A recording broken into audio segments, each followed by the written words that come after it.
Usap-usapan ngayon online sina BINI member Aya Arceta at aktor na si Jack Roberto. Ang kanilang biglaang pagkikita ay nagdulot ng maraming tanong at espekulasyon mula sa kanilang mga tagahanga. Ito ay matapos ang isang Instagram story na pinost mismo ni Aya. Ang post na ito ay mabilis na kumalat at naging viral sa social media. Noong Enero 10, 2025, nagbahagi si Aya ng kaunting kaganapan sa kanyang araw at nakakagulat na naroon din si Jack Roberto. Ang kanilang presensya sa parehong lugar ay nagdulot ng maraming haka-haka. Ang pagkikitang ito ay pumukaw ng kuryosidad at haka-haka sa mga fans at followers. Maraming nagtanong kung ito ba ay isang simpleng pagkikita lamang o may mas malalim na dahilan. Nagkataon lang ba na nagkasalubong ang landas ng dalawa o mayroon pa kayang ibang dahilan? Ang mga tanong na ito ay patuloy na bumagabag sa isipan ng kanilang mga tagahanga. Makikita sa Instagram story sina Aya at Jack sa isang bangka, handa ng mag-scuba diving. Ang kanilang mga ngiti at kasiyahan ay kitang-kita sa mga larawan. Pareho silang mukhang masaya, ine-enjoy ang maaraw na panahon at ang kasama ng iba pa. Ang kanilang bonding moment ay tila nagpapakita ng isang mas malalim na koneksyon. Bagamat walang masyadong ibinunyag ang story mismo, ang mismong presensya ni Aya at Jack na magkasama ay sapat na para pag-usapan sila. Ang kanilang mga tagahanga ay patuloy na nag-aabang ng mga susunod na kaganapan.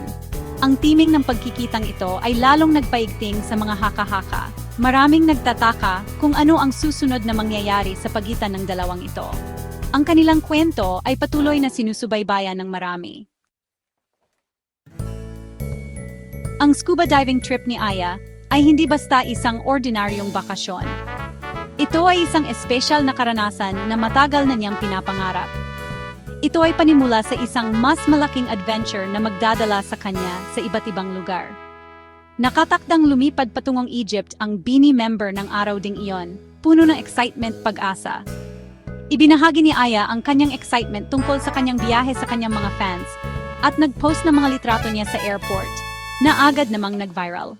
Ang kanyang pre-flight scuba diving adventure kasama si Jack ay isang paraan para makapag-relax siya bago ang kanyang mahabang biyahe patungong Egypt. Hindi niya alam na ang tila inosenteng paglabas na ito ay maging mainit na usapin sa social media, na puno ng mga komento at reaksyon. Section 3. Anino ng isang kamakailang hiwalayan. Kapansin-pansin ang timing ng pagkikita ni Aya at Jack dahil sa mga balitang kinasasangkutan ng aktor kamakailan lang. Ilang linggo pa lamang ang nakalilipas ng kumpirmahe ng matagal ng kasintahan ni Jack, ang actress na si Barbie Forteza, ang kanilang hiwalayan. Ang magkasintahan, na 7 taon ng magkarelasyon, ay inanunsyo ang kanilang paghihiwalay ng maayos at humingi ng privacy sa panahong ito. Ang balita ng kanilang hiwalayan ay ikinagulat ng maraming fans na humahanga sa kanilang relasyon. Ngayon, dahil nakitang kasama ni Jack si Aya, maraming tao nag-iisip kung may koneksyon ang dalawang pangyayari. Section 4. Mga bulong at haka-haka. Ang mundo ng internet ay umuunlad sa haka-haka at hindi na iba ang sitwasyong ito. Sa bawat pag-click at pag-scroll, tila may bagong kwento na nabubuo. Ang mga tao ay nagiging detective, sinusuri ang bawat detalye, bawat post at bawat larawan. Mabilis na pinagdugtong-dugtong ng mga netizens ang mga pangyayari at marami ang naghihinala ng posibleng romantikong koneksyon sa pagitan ni Aya at Jack. Ang kanilang mga galaw ay sinusubaybayan at bawat interaction ay binibigyan ng kahulugan. Ang timing ng kanilang pagkikita, kasabay ng kamakailang hiwalayan ni Jack, ay nagpasiklab sa mga sismis at haka-haka. Ang mga larawan nila na magkasama ay nagdulot ng iba't ibang reaksyon mula sa mga tao. Umingay ang mga social media platform sa mga diskusyon, teorya ng mga fans, at maging mga edited na litrato ng dalawa. Ang mga hashtags ay nag-trending, at ang mga forums ay puno ng mga opinyon at spekulasyon. May ilang netizens na na-excite sa posibilidad ng isang bagong magkasintahan, habang ang iba ay nananatiling nagdududa, at hinihikayat ang lahat na huwag magpadalos-dalos sa paghatol. Ang mga haka-haka ay patuloy na lumalago at ang kwento ay nagiging mas komplikado sa bawat araw. Section 5. Pagprotekta sa kapayapaan ni Aya. Sa gitna ng mga haka-haka, may ilang fans na nagpahayag ng pag-aalala para kay Aya. nag-aalala sila na baka madamay ang batang singer sa mga isyung wala naman siyang kinalaman. Si Aya, nakilala sa kanyang maamong personalidad at hindi may kakailang talento, ay palaging may positibong imahe sa publiko. Pinoprotektahan siya ng kanyang mga fans at ayaw nila siyang madamay sa hiwalayan ng iba. Naniniwala sila na dapat ma-enjoy ni Aya ang kanyang tagumpay at ang kanyang Egyptian adventure nang hindi nabibigyan ng hindi kinakailangang atensyon. Section 6, Katahimikan mula sa magkabilang panig. Habang patuloy na kumakalat ang mga chismis, nanatiling tikom ang bibig ni Aya at Jack tungkol sa issue. Wala pa silang inilalabas na anumang pahayag tungkol sa mga haka-haka at pinili nilang manahimik.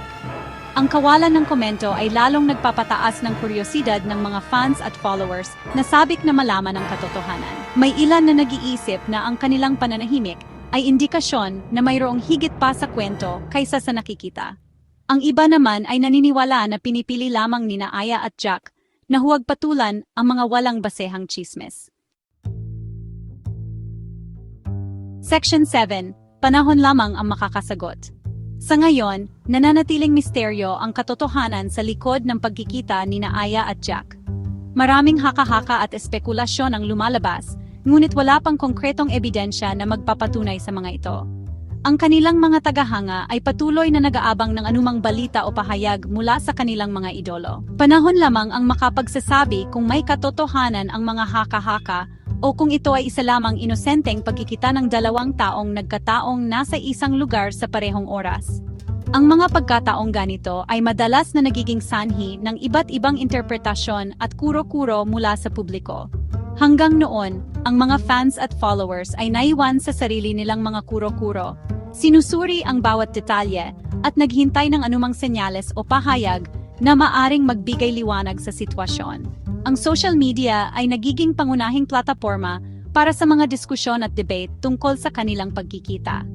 Isang bagay ang sigurado, parehong sumisikat ang karera ni Aya at Jack at pareho silang may magandang kinabukasan. Ang kanilang dedikasyon at talento ay nagbubunga ng mga tagumpay na hindi maiikakaila. Sa kabila ng mga espekulasyon, patuloy silang nagpo-focus sa kanilang mga karera. Kung tatahakin nila ang landas na ito ng magkasama o magkahiwalay, ay hindi pa natin alam. Ang kanilang mga desisyon ay magdidikta ng kanilang mga susunod na hakbang, at ang tadhana lamang ang makakapagsabi kung ano ang naghihintay sa kanila sa hinaharap. Bilang mga fans, ang magagawa lamang natin ay mag-alok ng ating suporta at respetuhin ang kanilang privacy habang hinaharap nila ang pressure ng kasikatan at atensyon ng publiko. Ang ating pag-unawa at paggalang sa kanilang personal na buhay ay mahalaga upang sila ay makapagpatuloy sa kanilang mga karera nang walang dagdag na stress.